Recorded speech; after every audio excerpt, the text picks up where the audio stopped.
Hi guys, my name is Dee Boyson and welcome back to my YouTube channel and welcome to episode 2 of the series Define, Dissect, Connect. And today we are going to be delivering through discipline. So we're going to be speaking on matters of discipline, procrastination, how to be aware and kind of get yourself out of the constant pattern. So without wasting any time, let us jump right into the video.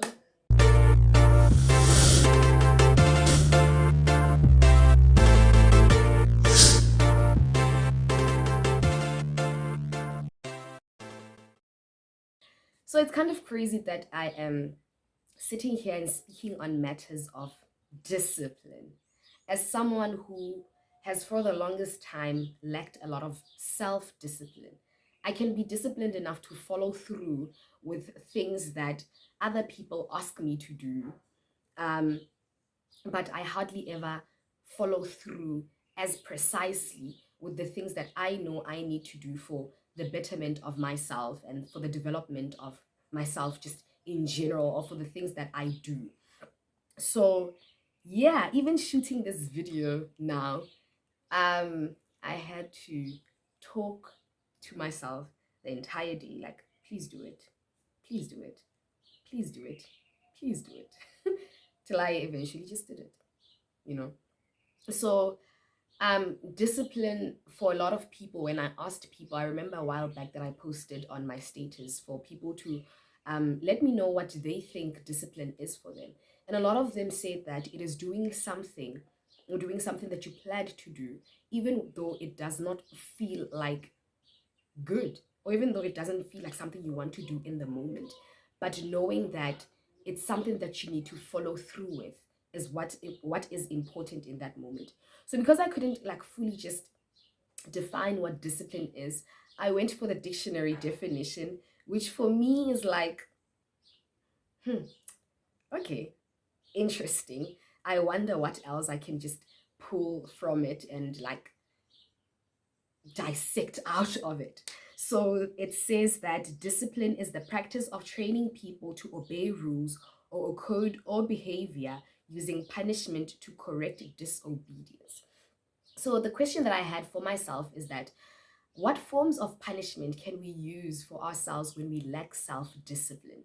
So let me know down in the comment section if it's even a thing, if it's even healthy to use self-punishment to um, discipline yourself. Um, Now, because we're speaking of self discipline, I think it's very important to notice that obedience should also be to ourselves. Now, do not misquote me. I do not mean obedience in a sense that we obey to ourselves and not the Lord. I'm Christian, we obey to Christ the side. I'm saying that following through with the rules that you have set for yourself, rules that also you've heard um, from teachings that guide your life, um, and rules that you know are going to get you to the place that you want to get to, following through with the plans that you make for yourself, being diligent, consistent in everything that you do. Like, yes, so yeah, and sometimes I realized that our lack of self-discipline comes a lot from our lack of planning, or the overdoing thereof, like over planning or under planning. Because when we over plan, we delay the process of getting to where we want to be. And that also is a form of lacking self-discipline, because you keep procrastinating with the excuse that you are not ready yet, that you have not planned enough yet. And with lack of planning, we fall short while we're busy following through with the plans that we made because we did not plan enough. So it's very easy to fall back into the habit of not doing it, into the habit of postponing it for later, you know. And procrastination is something that happens over a very long time. lack of self-discipline happens over a very long time. So it often becomes a very difficult habit to break. But that's not something we should be holding on to, that it's difficult. Know that it is difficult, but follow through. Um, so my personal experience with discipline, or trying to discipline myself, is that I often would say that, or make the excuse that, I don't want to be too hard on myself. So I won't be doing stuff that feels uncomfortable to me. But I realized that with that type of mentality, I was locking myself in a cycle of like getting out and inside of my comfort zone. It was just like, okay, I want to do it, but then while I'm doing it, I'm like, this feels comfortable, so let's go back to what we know. Let's go back to what feels comfortable. So I would find myself in that pattern. I still do. Like I said in the beginning of the video, I had to really talk myself into doing this and into following through, because it's something that I promised myself that I will do. Sometimes this whole back and forth of I want to do it, and I don't know, should I? Okay, this feels uncomfortable. Okay, I'm just gonna go back. Makes it even more difficult for you to do stuff that feels uncomfortable, even with the knowledge that what you are doing is good for you. And sometimes, not even sometimes, discipline, like self-discipline, is not doing. Sometimes it's not doing. Not doing what you know you are not supposed to be doing. Not doing what you know is not good for you, even when it feels good. You know? Um, Okay, I had mistaken this for David, but please do comment down below if you think Paul was a psalmist as well. The things I want to do, I do not do, but that which I do not want to do, I do. So yeah, it's a very tricky situation. So when we think of being disciplined, let us not only think of doing when we are supposed to be doing, but let us also think of not doing when we are supposed to not be doing. Yeah. So I think when you're someone who is stuck in the cycle of procrastination and inconsistency and putting things off until the last minute, because it feels uncomfortable, and sometimes it's because of fear. Sometimes genuinely you just fear, and you're like, I'd rather not do it. But I think we should learn to like face our fears head on. We need to practice doing it and doing it and doing it until it feels natural. But I think with also doing it until, like, with the goal of doing it until it feels natural, we should also keep in the back of our minds, or at least that's what I do. Let me not give it out as a form of advice.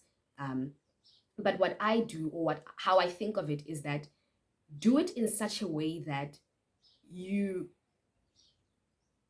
think that it could never feel different. You could never get to the point where you do it with ease. You could get to a point where you do it with ease, but be comfortable with the fact that you could never get to a point where you just do it without thinking of it. Because I think oftentimes we're waiting for that moment where we just flow through it, we just flow through it.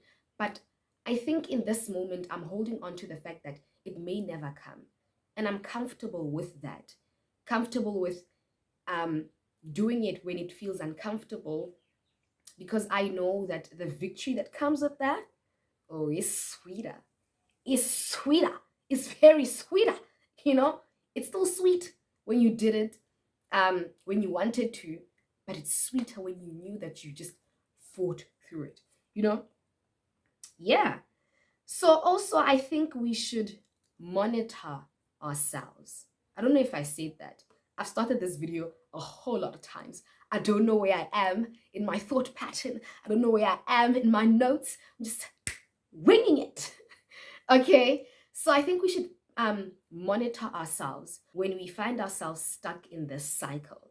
We should watch ourselves very closely and call ourselves out when we know we are procrastinating. But also, we should be very careful to not shame ourselves while doing it. Because I know that with myself, if I know I'm supposed to be doing something and I'm not doing it, the next thing that I jump onto is blaming myself and shaming myself and basically going around to come to an excuse, Yobana, like, ah, you'll never even get to it. You'll never be able to do it. Vele wena must like you're a failure. Negative self-talk, guys. Be careful of how you speak to yourself when you need to be standing up to do something. Just do it. It does not feel nice, I know, but just stand up and do it. It doesn't feel nice to not do it, but don't do it. Eva. Anyway. And I also think that we are living in a world of romanticizing the bad and making it our identity. And if you had told me this years ago, I would have felt like it's a personal attack on my identity or on who I am. But I think it's, now I'm gonna sound like a hater of social media. I'm not. But I think with the world of social media, like we have a lot of memes and a lot of content that speaks of, oh my gosh, I'm a procrastinator, or oh my gosh, POV, when a procrastinator does this and this, that like we laugh about it and we get into the comment section like, oh my gosh, same. We get so excited because as human beings, we want to relate. And I think we should be careful to not want to relate ourselves to things that hold us back. Like we make it our identity. Oh my gosh, I'm such a procrastinator. And we become so comfortable with it, you know? Yeah. So I think that's something we also need to be very careful of. How do we identify ourselves? Do we identify as disciplined people? How do we view disciplined people? This one is a huge one. This one is a huge one because for the longest time, I think I say for the longest time a lot, but that's okay. I think for the longest time, I used to say, or I still do say sometimes, that disciplined people are strict. And I think we use the word strict to kind of make them tone it down, you know, or stuff like that. Wa ntlhaloganya gore re leka go gore re se ke ra feel pressure ya nnete e ba e buang, wa bona. We usually say, oh my gosh, you're very strict. Or we get it from other people. I've gotten it from other people with things that I've said I will not tolerate. And people were just like, ah, you're so uptight. That's another one. Oh my gosh, you're so strict. But what is that person strict about? You know, what is the truth they're standing for? Is it affecting you? If not, ask yourself how it's impacting them. Most of the time, it's positively. How is it impacting them positively? Maybe then you can learn from them a thing or two about being disciplined or strict, you know? So also with this whole thing, I think we should also be very prayerful of such things. Be prayerful against laziness. Be prayerful against negative self-talk. Be prayerful against identifying yourself with the negative and making it part of your personality, unknowingly even sometimes. And if you find out and you're someone who finds it difficult to reprimand yourself without shaming yourself, do not shame yourself. I think this is something I speak on a lot because it's a trap that I constantly fall into. And even when people ba kgalemela, utlwa nkare, yo, like you feel bad and you feel shamed, but that's just not it sometimes. So pray against such things. Pray against shame, you know. I think that the one verse that when I'm just slumbering and sleepy and like just dragging my feet, that I always think of, not always, but most of the time I think of it, I think it comes from Proverbs, but it says, um, just a little sleep, just a little slumber, just a little folding of hands, so shall poverty come upon you like a thief, and upon your need like an armed robber.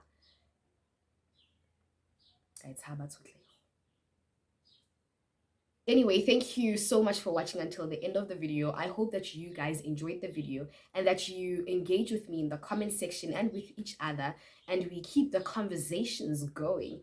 Tell me what you think about what I said.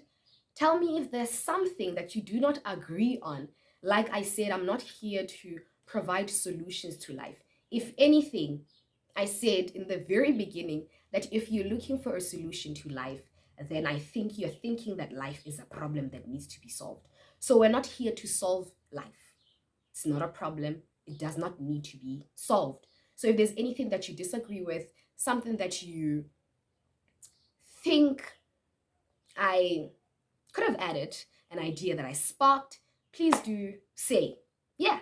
So from me to you, until next week, please don't forget to like, comment, and subscribe, and turn on those notification bells to be notified every time I post a new video. Don't forget to also share with your friends and family. From me to you, see you next Wednesday. Bye.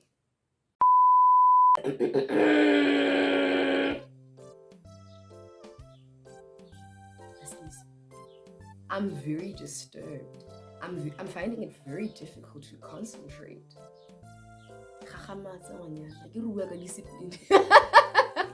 Okay.